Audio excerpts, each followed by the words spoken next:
2026년 7월 14일 화요일 아침을 여는 생명의 큐티 시간입니다. 오늘 말씀은 에스겔서 25장 12절에서 17절 말씀으로 자기 백성의 원수를 친히 갚으시는 하나님이라는 제목으로 함께 말씀을 나누도록 하겠습니다. 자, 오늘 말씀 들어가기에 앞서서 어제 말씀 간단하게 보겠습니다. 자, 우리는 어제부터 에스겔서를 다시 보기 시작을 했고 어제부터 25장을 보기 시작을 했어요. 작년에 1장부터 24장까지를 보았습니다. 1장부터 24장까지 이야기는 1부예요. 그리고 25장부터는 2부로 들어가고 또 3부, 4부가 있어요.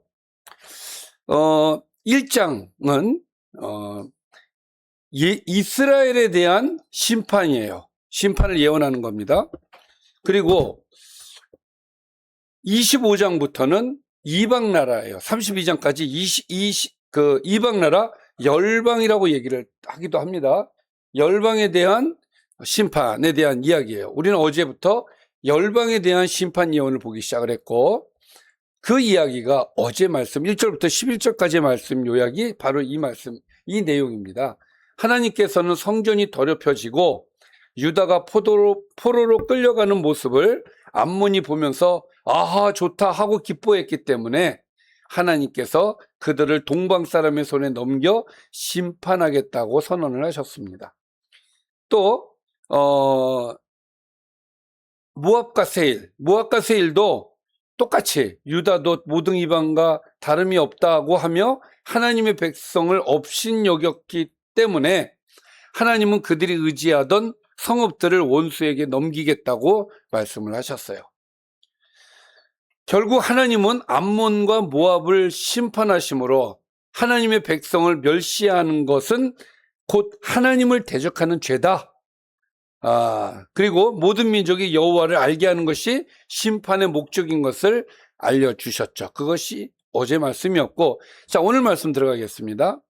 자, 오늘 말씀, 주 여호와께서 이같이 말씀하셨느니라 하면서 에돔에 대한 얘기가 나옵니다. 그러니까 에돔에 대한 심판이에요. 에돔이 유다 족속을 쳐서 원수를 갚았고 원수를 갚음으로 심히 범죄하였도다. 자, 자세히 들여다보면 에돔이 뭘 잘못했어요? 유다 족속을 쳐서 원수를 갚았다는 거예요. 그러니까 에돔의 입장에서는 유다가 뭐예요? 원수인 거예요. 그래서 원수를 갚았어요. 여러분, 원수 갚은 게 죄예요? 죄예요. 죄랍니다. 원수를 갚음으로 심히 범죄하였다. 이 얘기예요. 그러니까 원수 갚는 것은 죄입니다. 그리고 여러분들이 에돔을 알아야 되는 것이 에돔은 에서의 나라예요. 에서의 후예들이 에돔입니다. 그러니까 이스라엘과 에돔은 그럼 뭐가 되는 거예요? 형제 나라가 되는 거죠. 그런데 원수지간이었어요. 그리고 에돔은 형제가 어려움을 당할 때 돕지 않았어요. 예루살렘이 무너질 때 오히려 그 틈을 이용해서 유다를 공격하는 못된 짓을 했었죠. 본문에서 원수를 갚았고라는 말이 두 번이나 반복이 됩니다. 이것은 하나님, 에돔의 행동이 하나님의 뜻을 따른 것이 아니라 그동안 오랫동안 품어왔던 원수를 갚는 일에 기회다 그래가지고 갚았다는 것이죠. 하나님이 심판할 때 그것을 기회로 삼는 사람들이었어요. 자, 그래서 13절 그러므로 주 여호와께서 이같이 말씀하셨느니라 내가 내 손을 에돔 위에 펴서 사람과 짐승을 그 가운데서 끊어. 자, 하나님께서 손을 펴신다는 이야기는 무슨 이야기냐면은 심판을 하신다는 얘기예요.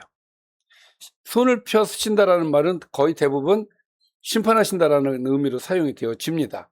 그래서 그 심판으로 말미암아 사람과 짐승을 그 가운데서 끊어버리겠다. 그러니까 사람과 짐승이 없는 그런 황폐한 곳으로 만드시겠다는 얘기죠.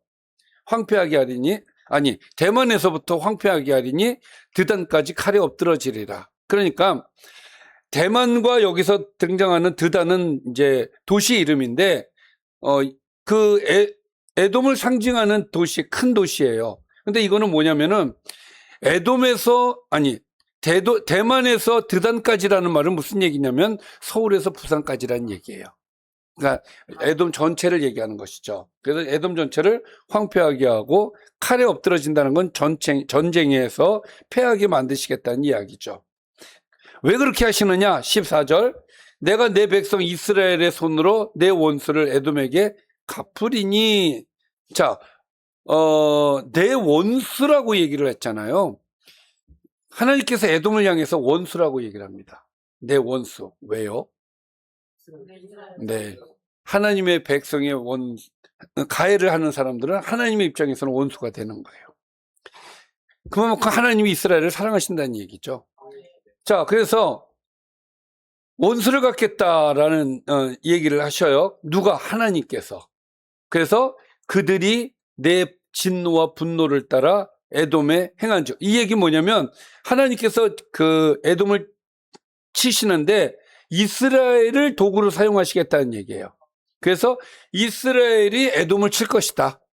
그리고 그 이스라엘이 내 진노와 분노를 따라서 에돔에게 행할 것이다. 내가 원수를 갚음인 줄 에돔이 알리라. 이 모든 행동이 에돔의 입장에서는 이거 하나님이 이렇게 하셨다는 것을 알 정도로 하나님께서 그렇게 만드시겠다는 얘기예요. 그러면서 주 여호와의 말씀이니라 이렇게 끝나요. 여러분, 주 여호와의 말씀이니라를 왜 넣었을까요? 왜 그들에게 이 얘기를 왜 하는 걸까요? 난 반드시 지킨다야.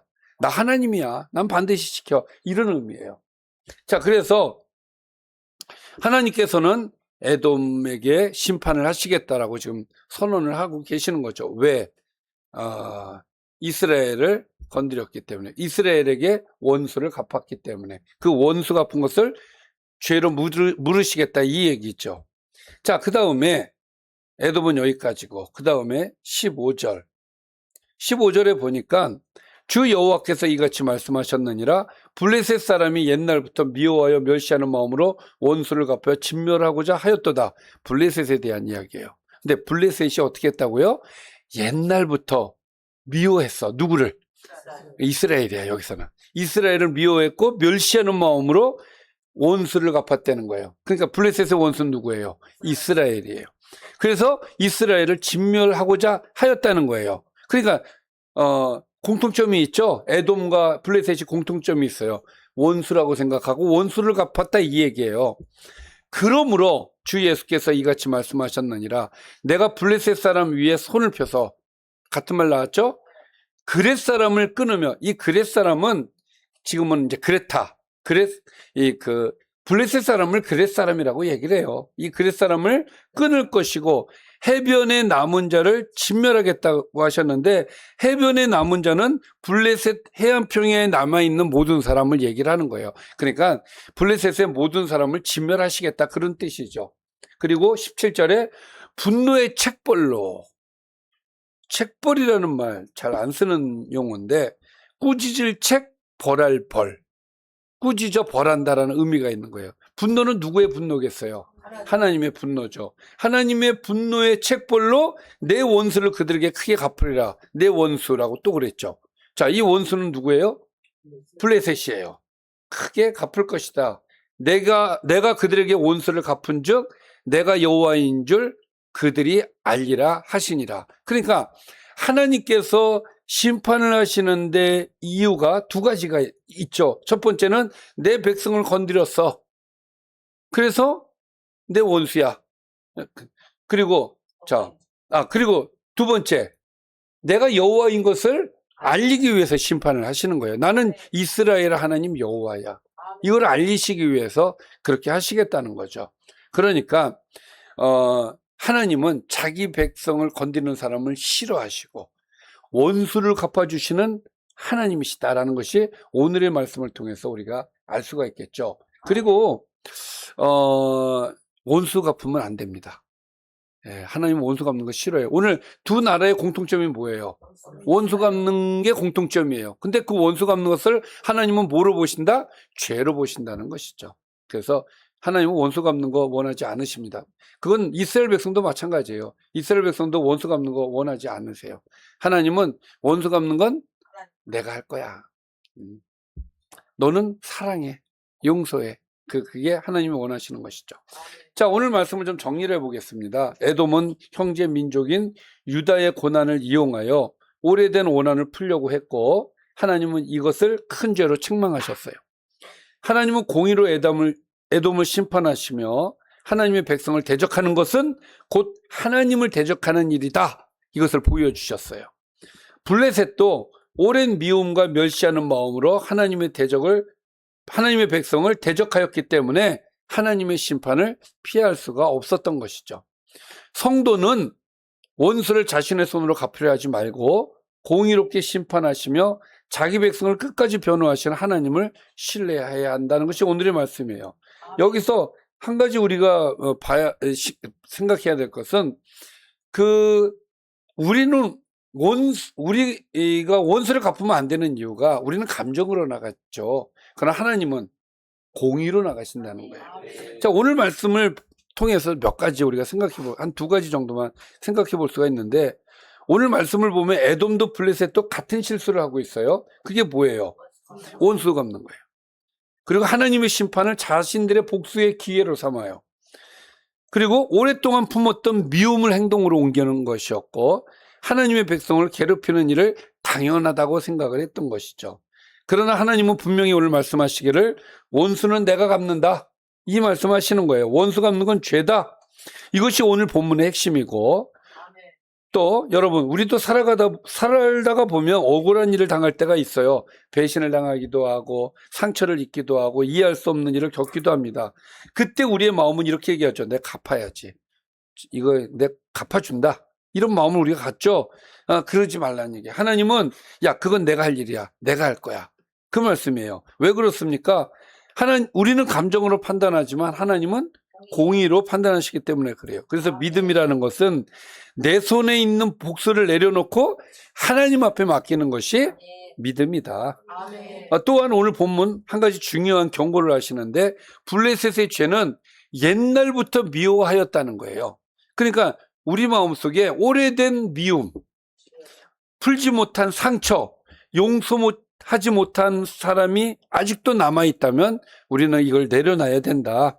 그 미움을 계속 품고 있으면 결국 블레셋처럼 하나님 앞에 심판을 받아야 되는 상황이 되어지니까 빨리 내려놔야 된다는 것이죠.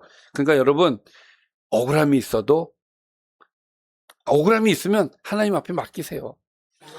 상처가 생겨도 하나님 앞에 맡기세요. 원수가 생겼어, 하나님 앞에 맡기세요. 하나님은 자기 백성을 잊지 않으시고 원수는 하나님이 갚아주십니다. 하나님은 자기 백성의 눈물을 외면하지 않으세요. 그리고 반드시 공의를 이루시는 분이십니다. 그러므로 우리는 복수하는 사람이 아니라 하나님의 공의를 믿고 하나님을 신뢰하는 사람으로 살아야 될 줄 믿습니다. 오늘도 원수 갚는 일을 하나님 앞에 맡기고 우리는 하나님이 원하시는 기뻐하시는 일을 우리가 하면서 살아야 될 줄 믿습니다. 기도하겠습니다. 살아계신 아버지 하나님, 우리가 찐 그리스도인이 되기를 원합니다. 원수를 사랑하고 또 하나님 앞에 모든 것을 맡기는 우리의 삶이 되게 하여 주옵소서. 예수님의 이름으로 기도드리옵나이다. 아멘.